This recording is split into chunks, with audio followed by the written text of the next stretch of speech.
Good evening and welcome viewers. This is very first lecture on our new paper, that is solid state physics, and here we are going to study some basic terms. And one more thing is that in this paper the language of this paper is going to be Hindi as well as English, bilingual, because most of the viewers are unable to make the most from these lectures. That's why I decided to change the language of this paper so that most of the viewers can make maximum benefit from these lectures. So इस lecture में हम Hindi as well as English में understand करेंगे चीज़ों को. तो सबसे पहले सॉलिड स्टेट फिजिक्स में इस लेक्चर में हम बेसिक चीज़ों पे फोकस रहेगा. बेसिक मीन्स जैसे बेसिक मीन्स सबसे पहले unit cell, lattice, basis, primitive unit cell, non primitive unit cells, solids, crystalline, non crystalline, ये सब क्या होते हैं, कैसे मतलब क्या कुछ इनका सिस्टम होता है. सबसे पहले इनके बारे में एक सिस्टमेटिक वे में हम आगे बढ़ेंगे. तो पहले जो पेपर का पहला ये क्वेश्चन अराइज होता है solid state physics. So very first question of this paper is what is solid and how it forms and what are the various types of solids. So let us start with the basic thing, that is solid. So what is solid? Solid, this is a very simple question. Solid means a form of matter. This is nothing but a solid is a form of matter. The next is what is matter. Matter क्या है? तो matter, what is matter? Matter is anything that possesses space and have mass. That is matter. Anything that occupies space and have mass is matter. Next, this solid means it is a form of matter. This is a form of matter. It means matter, there are various forms of matter and solid उनमें से एक matter की form है. तो कौन सी various forms है matter की? You are familiar with it. This is nothing new in this matter. There are basically 5 types of matters forms: solid, in solid form, in liquid form, and in gaseous form, and 2 forms are plasma state and Bose-Einstein condensation. Bose-Einstein condensation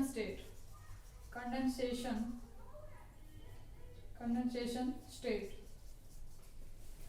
So there are 5 forms of matter: solid, liquid, gas, plasma and Bose-Einstein condensation. Our topic of concern is solid state physics. So we will just focus only on solid form of matter. So we will see solids. What is solid? So we answered solid is a form of matter. So next question is how solids forms. Solid कैसे बनते हैं? क्या प्रक्रिया है solid के बनने की? तो हम देखेंगे कि solid कैसे बनते हैं, solid के बनने का क्या प्रोसेस है. So next we will see how solids forms.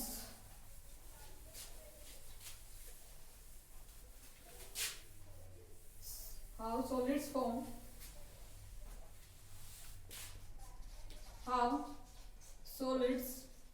form.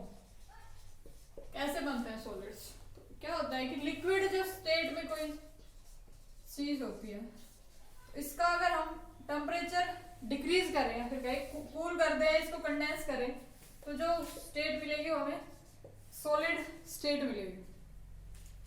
The cooling process of liquid, liquid का अगर तापमान कम करें तो सॉलिड फॉर्म हमें मिलेगी. ठीक है, तो इस तरह से सॉलिड एक फॉर्म इस तरह से बनती है कि लिक्विड को कूल करो. ठीक है, अब कूल करने के हमारे पास 2 तरीके हैं. कूलिंग प्रोसेस 2 तरीके मीन्स एक तो मान लो कि हमारे पास कोई लिक्विड है और हमने अब्रप्टली एकदम से उसका टेम्परेचर डिक्रीज कर दिया एकदम से. मीन्स अभी लिक्विड था और इमीडिएटली नेक्स्ट सेकंड इसकी फॉर्म बदल गई सॉलिड में. दूसरी प्रोसेस क्या है कि अभी तो ये लिक्विड था, बट कुछ टाइम के बाद धीरे धीरे धीरे हमने इसका टेम्परेचर डिक्रीज किया, तो इस तरह से कि वो सॉलिड बन गया। ठीक है, तो पहली प्रोसेस क्या है कि भाई हमने टेम्परेचर को धीरे धीरे डिक्रीज किया, और दूसरी थी कि हमने एकदम से अब्रप्टली डिक्रीज कर दिया। दोनों ही केसेस में हमारे पास सॉलिड बनेंगे, बट जो उनकी इंटीरियर होगी वो डिफरेंट होगी। तो उस बनने की प्रोसेस में कि कौन सा सॉलिड किस तरह से बन रहा है, उसके बेसिस पे हमारे पास दो टाइप के सॉलिड्स आ गए। ठीक है, किस बेसिस पे कि कौन सा सॉलिड किस तरह से बन रहा है, उस बेसिस पे दो टाइप्स के सॉलिड है। तो वो कौन से हैं कि इसके बनने की प्रोसेस पे हमारे पास दो टाइप के सॉलिड है। पहला है हमारा क्रिस्टलाइन सॉलिड, क्रिस्टलाइन, दूसरा है non crystalline. Two types of solids on the basis of how we are going to cool the liquid, कि लिक्विड को किस तरह से कूल किया है।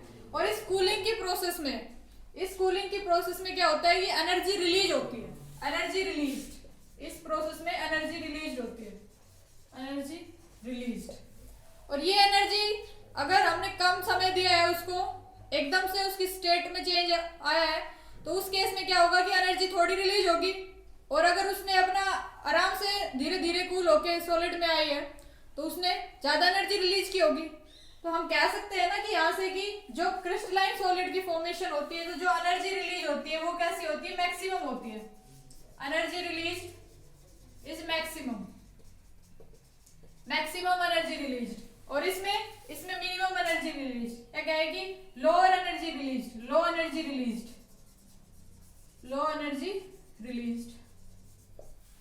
तो इस बेसिस पे हमारे पास दो टाइप्स के सॉलिड आ गए, crystalline solid and non crystalline solids. किस बेसिस पे कि किस तरह से हमने उसको लिक्विड के तापमान को डिक्रीज किया, एकदम से डिक्रीज किया या हमने धीरे धीरे उसको अपने आप उसके तापमान को डिक्रीज होने दिया। और अगर धीरे धीरे करेंगे तो उसमें जो एनर्जी रिलीज होगी उसकी फॉर्मेशन में वो मैक्सिमम एनर्जी रिलीज होगी, और अगर हमने एकदम से उसको तापमान को डिक्रीज किया है तो उसमें जो एनर्जी रिलीज होगी वो थोड़ी रिलीज होगी। तो हम कह सकते हैं कि क्रिस्टलाइन सॉलिड के पास जो एनर्जी होगी, वो क्या होगी, मिनिमम होगी, क्योंकि मैक्सिमम एनर्जी तो निकल चुकी है इसकी। तो एनर्जी इसके पास कितनी होगी, मिनिमम एनर्जी होगी। तो क्रिस्टलाइन के पास एनर्जी रिलीज्ड इस प्रोसेस में क्रिस्टलाइन की में मैक्सिमम होती है, और क्रिस्टलाइन सॉलिड्स के पास जो एनर्जी होती है वो मिनिमम होती है। दैट्स व्हाई ये स्टेबल होते हैं, ये स्टेबल फॉर्म होती है मैटर की, और ये अनस्टेबल होते हैं। ठीक है, यहां तक हमने सॉलिड्स को कैटेगराइज कर दिया, क्रिस्टलाइन एंड नॉन क्रिस्टलाइन। अब नॉन क्रिस्टलाइन का एक दूसरा नाम भी है, अमोर्फस भी कहते हैं इसको। नॉन क्रिस्टलाइन कह लो या अमोर्फस सॉलिड्स कह लो, दूसरा नाम है इसका अमोर्फस सॉलिड्स। Amorphous solids. तो सॉलिड की दो टाइप्स हो गए हमारे पास, किस बेसिस पे कि किस तरह से हमने इसके तापमान को डिक्रीज किया है, उस बेसिस पे क्रिस्टलाइन हो गए, नॉन क्रिस्टलाइन। नेक्स्ट हम बात करेंगे कि क्रिस्टलाइन भी फर्दर टू टाइप्स के होते हैं। क्रिस्टलाइन भी फर्दर टू टाइप्स के होते हैं, कौन से क्रिस्टलाइन में होते हैं, एक तो सिंगल क्रिस्टलाइन और एक होता है पॉलीक्रिस्टलाइन।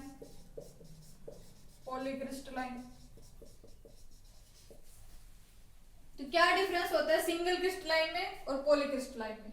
अब देखो, क्रिस्टलाइन जो सॉलिड होता है उसकी क्या प्रॉपर्टीज होती है कि जो इसमें अरेंजमेंट होता है एटम्स का, वो एक पीरियोडिक मैनर में होता है, पीरियोडिक अरेंजमेंट होता है एटम्स का। और इसमें क्योंकि इनको इतना समय ही नहीं मिल पाया कि ये अपने एक रेगुलर पैटर्न में अरेंज हो जाएं, इसलिए इनमें इरेगुलर पैटर्न्स होते हैं। नॉन क्रिस्टलाइन या अमोर्फस के केस में इरेगुलर पैटर्न्स होते हैं, और इनमें एक रेगुलरिटी या क्या वो पीरियोडिसिटी होती है इनकी स्ट्रक्चर में, क्रिस्टलाइन की में। तो इसके भी फर्दर दो टाइप्स होते हैं, सिंगल क्रिस्टलाइन मतलब कि वो periodicity through out the crystal है, तो उस टाइप को कहेंगे सिंगल क्रिस्टलाइन। जैसे कि डायमंड की स्ट्रक्चर होती है, डायमंड, मिका, क्वार्ट्ज, तो ये सारे सिंगल क्रिस्टलाइन है। सिंगल क्रिस्टलाइन में periodicity through out the crystal, पूरे क्रिस्टल में पीरियोडिसिटी होती है। सिंगल क्रिस्टलाइन में। एंड पॉलीक्रिस्टलाइन में क्या होता है, पॉलीक्रिस्टलाइन क्योंकि ये क्रिस्टलाइन का एक पार्ट है तो इसमें पीरियोडिसिटी तो मिलेगी ऑब्वियसली, बट इसमें पीरियोडिसिटी किस तरह से होती है, डिफरेंट डिफरेंट रीजन्स में होती है। इसको थोड़ा डायग्रामेटिकली समझाने ज्यादा क्लियर हो जाएगा आई थिंक। तो पॉलीक्रिस्टलाइन क्या होता है, we are going to make polycrystalline. तो जो ये होता है सिंगल क्रिस्टलाइन, इसमें क्या होता है कि भाई मान लो कि हमारे पास मैटर है तो इसमें जो अरेंजमेंट होता है ये एक रेगुलर वे में होता है, सारे पीरियोडिक अरेंजमेंट होते हैं एटम्स का और मॉलिक्यूल्स का।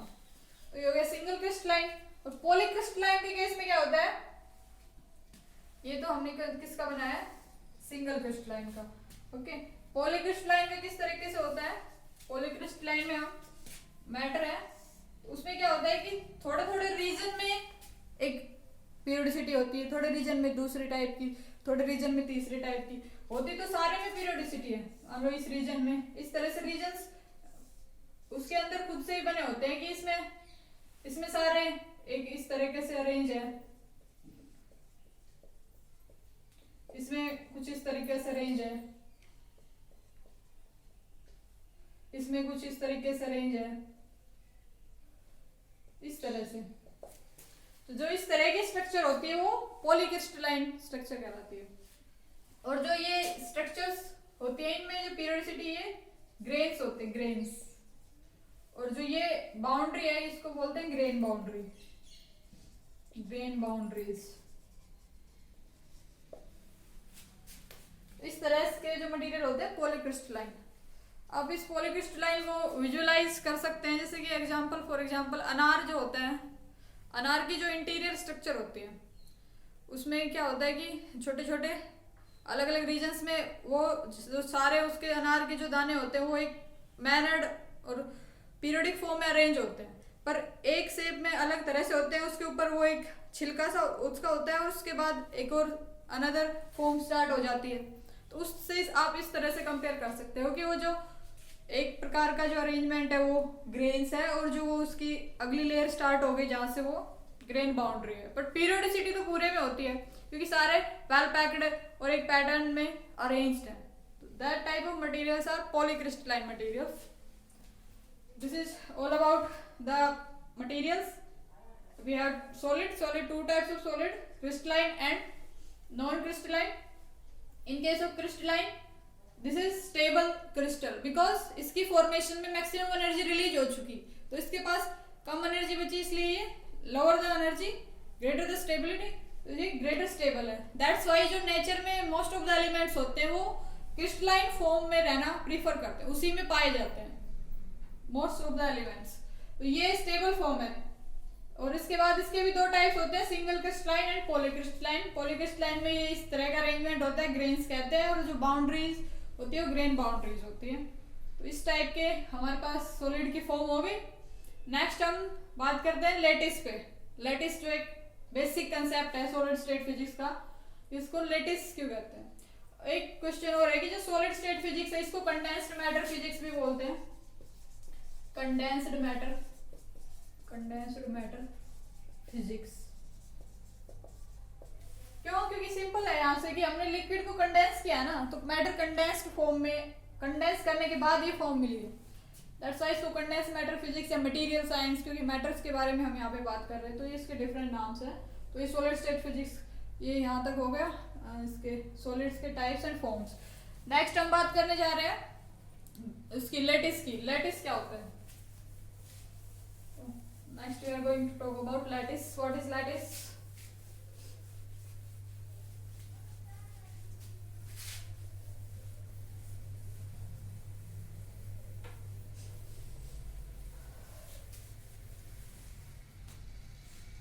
लैटिस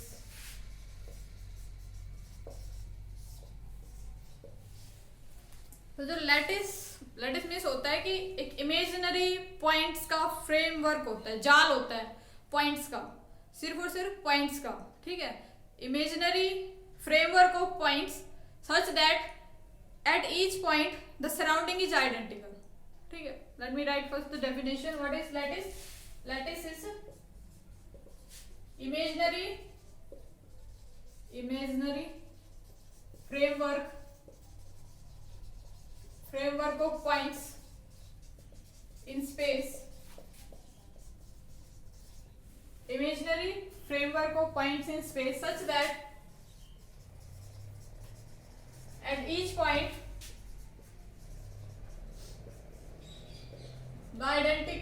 the surrounding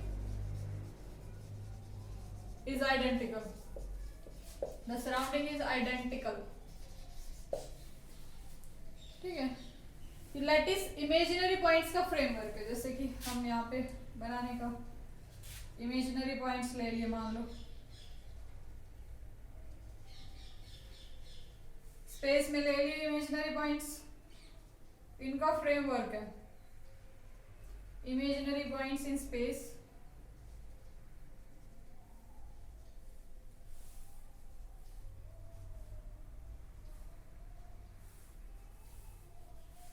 तो जो ये इमेजिनरी पॉइंट्स का फ्रेमवर्क ले लिया हमने, स्पेस में है और ये पॉइंट्स है इनफाइनाइट नंबर ऑफ पॉइंट्स है. ये इनफाइनाइट नंबर ऑफ पॉइंट्स मतलब ये यहाँ तक एक्सटेंड हो रहे हैं इस तरह से, इसी तरीके से यहाँ भी एक्सटेंड हो रहे हैं और इस तरह से 3 डायमेंशन में पूरे अच्छे 2 डायमेंशन कंसिडर कर लो, इस केस में 3 में भी होते हैं.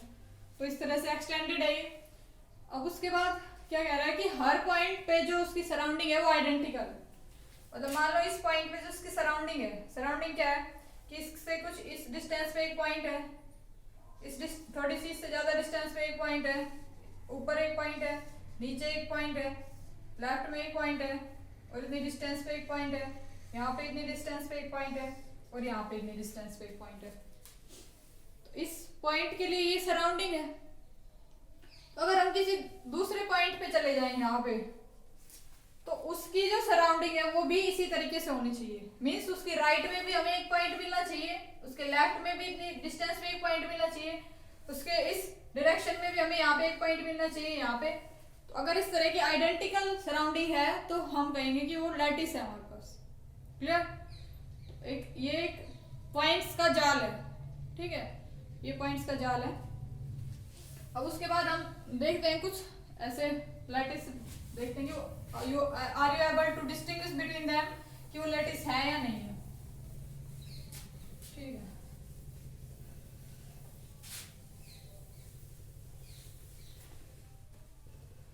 देखो इस तरह से अगर मैंने बनाया,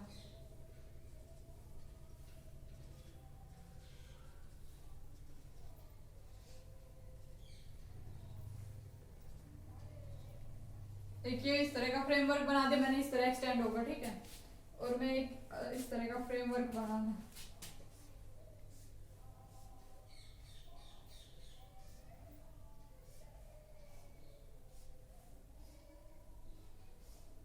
ये इस तरह का फ्रेमवर्क है. यू हैव टू आइडेंटिफाई कि कौन सा इनमें से लैटिस कौन सा है. You have to identify.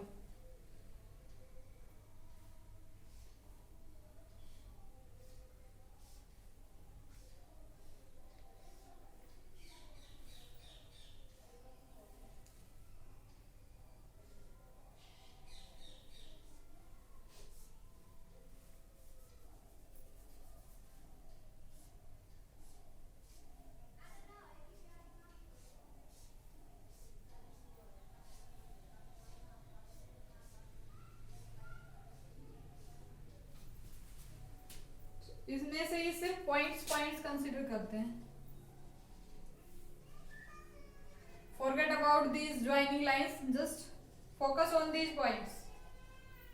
These points are forming a lattice. So you have to just focus on these points and you have to tell whether these points are forming a lattice or not.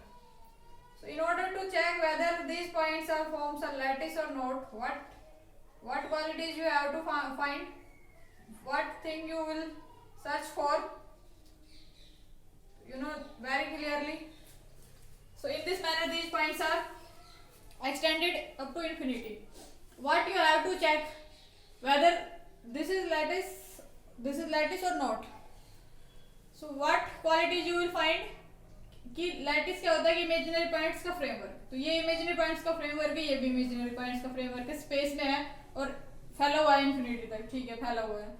उसके बाद क्या check करेंगे कि each point की जो surrounding है वो identical है या नहीं, ठीक है। तो इसमें देखो, इस पॉइंट की सराउंडिंग को देखो, इस पॉइंट की सराउंडिंग मतलब इसके यहाँ पे इतनी डिस्टेंस पे एक पॉइंट है, यहाँ पे इतनी डिस्टेंस पे, यहाँ पे इसके राइट में इतनी डिस्टेंस पे एक पॉइंट है, यहाँ पर भी एक पॉइंट आपको मिलेगा। नेक्स्ट पॉइंट की चेक करते हैं, इस पॉइंट की। तो इसके अब में एक पॉइंट यहाँ पे है, यहाँ पे भी है, इतनी डिस्टेंस पे भी है, इतनी पे भी है, इतनी पे भी है। तो इस पॉइंट की आइडेंटिकल भी सराउंडिंग है और इसकी भी सराउंडिंग आइडेंटिकल है। इसकी चेक कर लो, यहाँ पे भी मिलेगा, यहाँ पे भी मिलेगा, यहाँ पे भी, यहाँ पे तो नहीं, यहाँ पे नहीं मिलेगा, यहाँ पे मिलेगा और यहाँ पे मिलेगा, ये मिल रहा, ठीक है। तो ये भी एक क्या कह सकते हैं कि ये लैटिस है, yes it is a lattice, ठीक है। इसकी चेक करते हैं। अब देखो इस पॉइंट को देखो, इस पॉइंट के राइट में एक पॉइंट है, ठीक है, और इसके इस साइड में एक पॉइंट है और इस साइड में एक पॉइंट है। अब देखो इस पॉइंट के राइट में इतनी डिस्टेंस पे कोई पॉइंट है नहीं है, या फिर कहो कि इस पॉइंट के इधर कोई पॉइंट नहीं था बट इस पॉइंट के इधर एक पॉइंट है। इसका मतलब क्या हुआ कि ये डिफरेंट पोजीशन है, डिफरेंट लोकेशन, मतलब इनकी जो सराउंडिंग है, इसका जो नेबरहुड है वो आइडेंटिकल नहीं है, इसका अलग है, इसका अलग है। इस पॉइंट की बात कर लो, इसके भी केस में भी यही होगा, इसके केस में देख लो, इसके डाउनवर्ड इतनी डिस्टेंस पे ये पॉइंट है बट इसके डाउनवर्ड इतनी डिस्टेंस पे कोई पॉइंट है नहीं है। तो हम कह सकते हैं कि जो ये अरेंजमेंट है पॉइंट्स का, ये लैटिस नहीं है, ठीक है। तो सारे मतलब कुछ भी आर्बिट्रेरी जो फ्रेमवर्क होता है वो लैटिस नहीं हो सकता। लैटिस होने के लिए ये सराउंडिंग इसकी आइडेंटिकल होनी चाहिए, तभी वो लैटिस की कैटेगरी में कैटेगराइज किया जाएगा, ठीक है। तो ये बेसिक डिफरेंस है लैटिस में और लैटिस क्या होता है। अब लैटिस हमारे पास जनरली 14 टाइप्स के लैटिस होते हैं, मतलब 14 टाइप्स के इन पॉइंट्स को हम अरेंज कर सकते हैं। 14 प्रकार है हमारे जिस तरह से हम इन पॉइंट्स को स्पेस में अरेंज कर सकते हैं, ठीक है, वो हम नेक्स्ट लेक्चर में देखेंगे। तो ये लैटिस के बारे में था कि लैटिस क्या होते हैं और क्यों होते हैं, ठीक है। नेक्स्ट हम बात करने जा रहे हैं कि ट्रांसलेशन वेक्टर क्या होते हैं। Translation vector,